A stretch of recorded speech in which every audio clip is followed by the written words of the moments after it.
Hi, I'm here to break down a song called Pink by myself and FC. The song is out, check it out, it's a good one, and thank you if you already have. But yeah, we'll break down the songwriting, I'll talk about the recording process, and then obviously production. Basically about a year and a half ago, I started taking guitar lessons with this guy Gennaro. Killer guitarist. He was super jazz based. He was a lot of blues. So that's kind of what he taught me. And there was one progression that he taught me towards the end that went something like.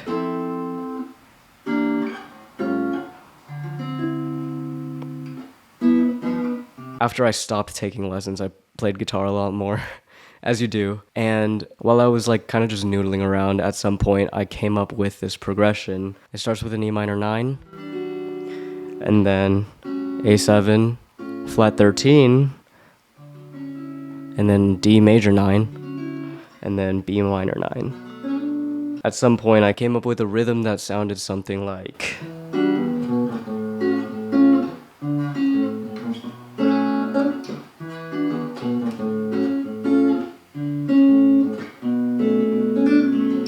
After coming up with the chords, I texted Simon, who plays on a lot of my songs, to just come through and make this beat with me. And we made it in like 3 hours. It was the craziest thing. It was so intuitive. So yeah, we'll jump into production. We started with the main guitar here. So what I was just playing, he made it a lot better.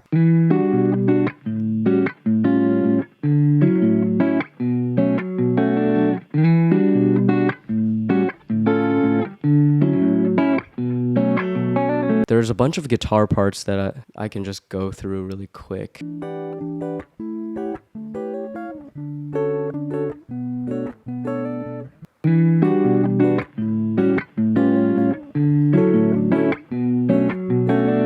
It just gives the guitar kind of this twinkly character that I really like.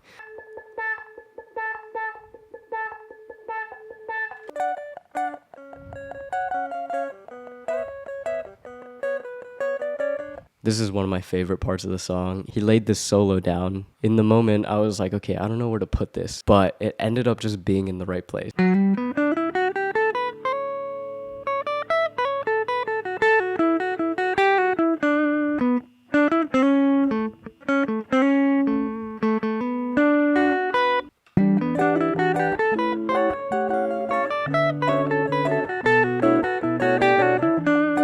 So yeah, once we had all the guitar parts down, I kind of just like arranged them and placed them where I thought they fit. Most of the guitars just ended up staying where they were originally. And then on top of the guitars, we laid this bass down, which is just guitar but pitched down an octave.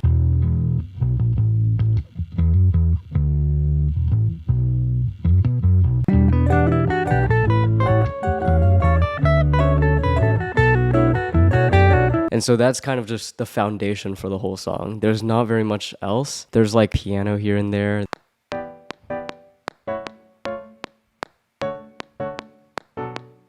Just highlighting the accents that Simon was doing on the guitar. Oh, the brushes, the rims.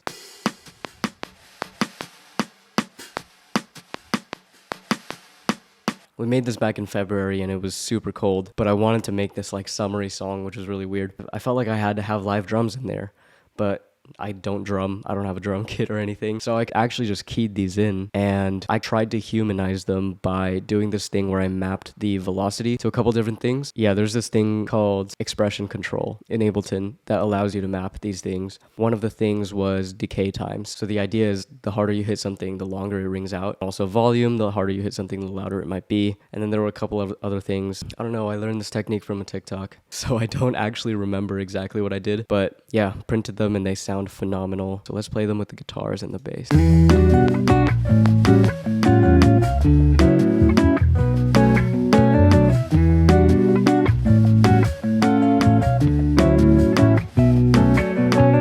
So yeah, that's the melodic foundation. We ended up putting drums in. These drums are actually from a song that I made in like 2018 that I just never finished because I abandoned the whole project. So yeah, this is what the song sounded like.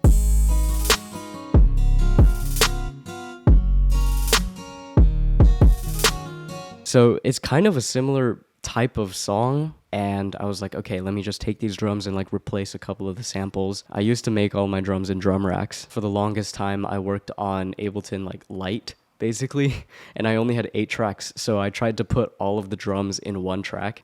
So all of these drums are just in one track.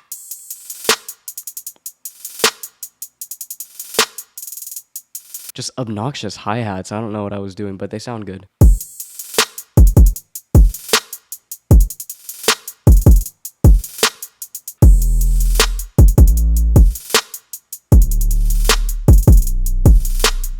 That's kind of the entirety of the chorus. There's not too much else going on there. There's another drum section for the verses, which is a little bit different.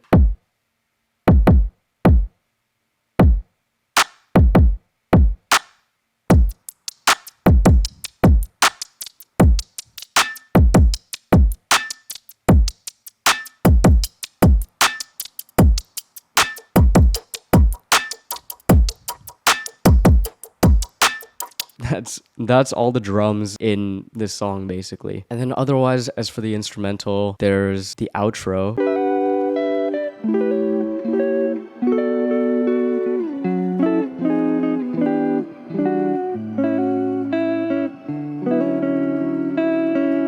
I basically told Simon to just keep playing, and he played for like a minute and a half or something, and I ended up only keeping like a fraction of it, basically. Throw the piano in there.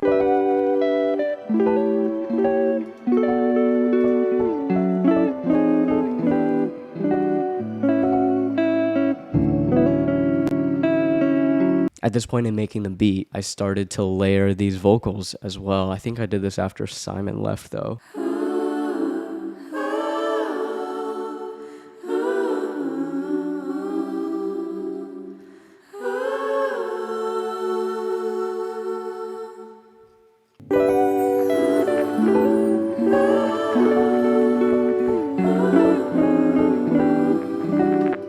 It's like ethereal almost. It's dreamy. So that's the bulk of what we made on day 1 with Simon. And then a few days later, I met up with F to get the vocals and to write the song. I hadn't written a word of the song when I got into the studio with F. And we kind of just started by talking. We were just like having conversations and like talking about what the song means. Eventually we were like, okay, let's just start writing. Let's just start figuring this out. And it was such a quick writing process. Like obviously it wasn't like the words all wrote themselves, but it only took us like 45 minutes to write the lyrics. And then another hour or so to track all these vocals. Pink, I can't help but think that I've been so naive, 'cause everything I wanted was always waiting for me.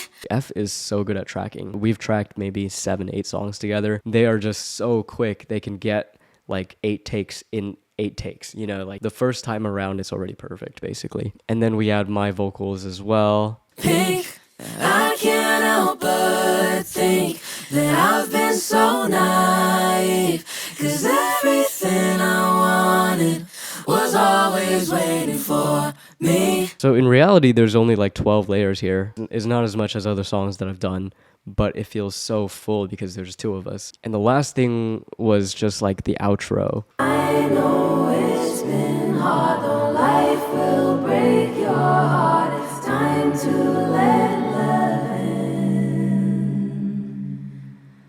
again. That's basically Pink. Hope you've enjoyed the song. Hope it means something to you, and I'm very excited. It's a very unique song as a part of my discography, and I hope you enjoy the breakdown. Stream it a bunch of times, whatever, or maybe not. Stream it once, stream it no times. Stop streaming it, honestly. I should just stop talking.